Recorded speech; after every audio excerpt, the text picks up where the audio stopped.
5 अगस्त 2019 को आर्टिकल 370 खत्म हुआ। ठीक मानते हैं कि आर्टिकल 370 रूलिंग पार्टी का एक एजेंडा था, लेकिन मेरी समझ में आज तक नहीं आया। मैंने दर्जनों बल्कि सैकड़ों स्पीचेस जब मैं चौथी पांचवी क्लास से था तब से अटल बिहारी वाजपेयी जी के सुने हैं। जब भी वो जम्मू आते थे और भाषण करते थे, साल में 1-2 दफा आते थे, और यहां पार्लियामेंट तक, इस सदन में उस सदन, एज मिनिस्टर, एज एमपी, उनके एज प्रधानमंत्री, सैकड़ों भाषण सुने। मैंने एक बार भी माननीय अटल बिहारी वाजपेयी जी या उस वक्त के होम मिनिस्टर या गृह मंत्री या बीजेपी का एक लीडर, एक एमपी नहीं सुना हूं 5 अगस्त 2019 तक जिसने किसी सभा में या किसी जगह यह डिमांड की हो या किसी मैनिफेस्टो में यह डिमांड की हो कि स्टेट के 2 हिस्से और यूटी बनाई जाए। सर, मैं अंडरस्टैंड कर सकता हूं और उसमें मैं समर्थन करता। ले डिस्ट्रिक्ट, कारगिल डिस्ट्रिक्ट नहीं, ले डिस्ट्रिक्ट, लद्दाख में 2 डिस्ट्रिक्ट हैं, कारगिल और ले, सिर्फ एक ले डिस्ट्रिक्ट यूनियन टेरिटरी मांगती थी।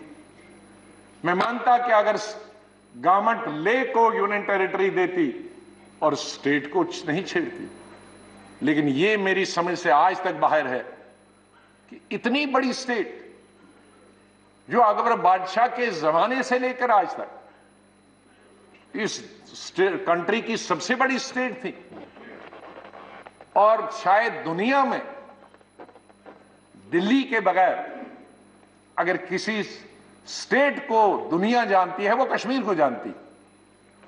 उसकी हिस्टोरिकल बैकग्राउंड, उसकी ब्यूटी की वजह से मैं दुनिया की बात करता हूं। दिल्ली के बाद, क्योंकि दिल्ली कैपिटल है, इसके बाद अगर कोई दुनिया के सब हेड्स ऑफ स्टेट्स और हेड्स ऑफ गवर्नमेंट्स और फॉरेन मिनिस्टर पूछेंगे तो शायद कोई भी ऐसा आदमी नहीं होगा जो कश्मीर को नहीं जानता। तो उस स्टेट को हमने एक यूनियन टेरिटरी बना के रखा। मैं ये कहना चाहता था कि आज जितना लॉ एंड ऑर्डर से है, इससे 100 गुना लॉ एंड ऑर्डर जब स्टेट थी अच्छी थी।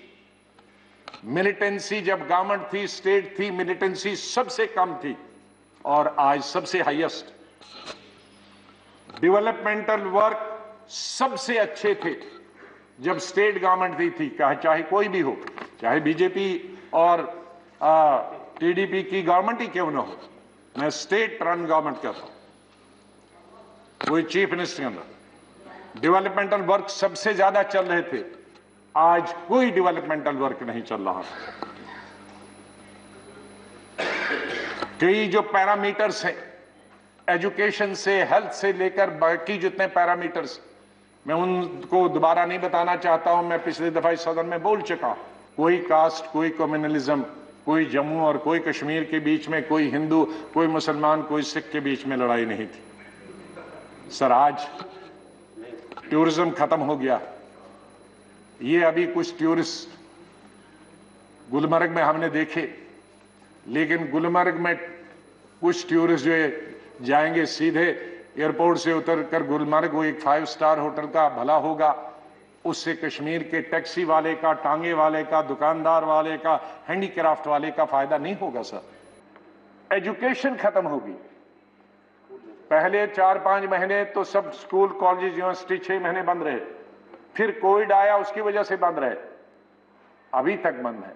सर, उस स्टेट में डेवलपमेंट कैसे हो सकती है जहां 2-2 साल कॉलेज, स्कूल और यूनिवर्सिटीज बंद रहे। सर, अब कुछ अरसे से स्टेट गवर्नमेंट ने शुरू किया है ऑनलाइन, लेकिन ऑनलाइन कहा, 8 महीने तो टेलीफोन ही नहीं था। अब टेलीफोन है तो 2G है। सर, 2G कहां चलता है आज? 4G की मांग है, तो वो नहीं हो रहा। इसलिए एजुकेशन भी जीरो हो गई।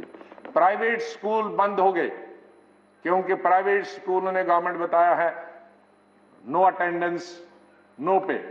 बटोद से लेकर बानहाल तक 30 किलोमीटर का है, 6.5 साल से वो अभी तक नहीं बन रहा है। जिसकी वजह से फ्रूट पिछले साल तो तबाह हो गया था, 2 साल पहले। पिछले साल वो एक महीना सड़क पर रहा, क्योंकि बानहाल और बटोद के बीच में सड़क बंद थी और वो सब फ्रूट ट्रक्स में सड़ गया। इसलिए मेरा सरकार से, माननीय प्रधानमंत्री जी से निवेदन है कि अगर उस स्टेट को डेवलप होना, और मैं कई बार कह चुका हूं, शायद माननीय प्रधानमंत्री जी जब पहले 2015 में याद होगा कि नॉर्थ ईस्ट और जम्मू कश्मीर हमारे लिए बहुत जरूरी है। हम नॉर्थ ईस्ट और जम्मू कश्मीर में कोई भी ऐसा कदम न लें जिसकी वजह से जम्मू कश्मीर, लद्दाख मिलाकर और नॉर्थ ईस्ट के लोग नाराज हो जाए। तो मेरी आपसे निवेदन करना है कि अगर जम्मू कश्मीर को प्रोग्रेस करना है और अगर बॉर्डर पे हमने अपने दुश्मनों से लड़ाई लड़नी है, तो हमने अपने लोगों को कॉन्फिडेंस में रहना है और उनको प्यार देना है, प्रेम देना है, मोहब्बत से इकट्ठे रखना है। तो आपसे मेरा निवेदन होगा कि बिल इस सदन में लाएं और स्टेटहुड को आप वापस रेस्टोर करें और स्टेटहुड देकर जम्मू कश्मीर में विधानसभा के इलेक्शन हो जाएं।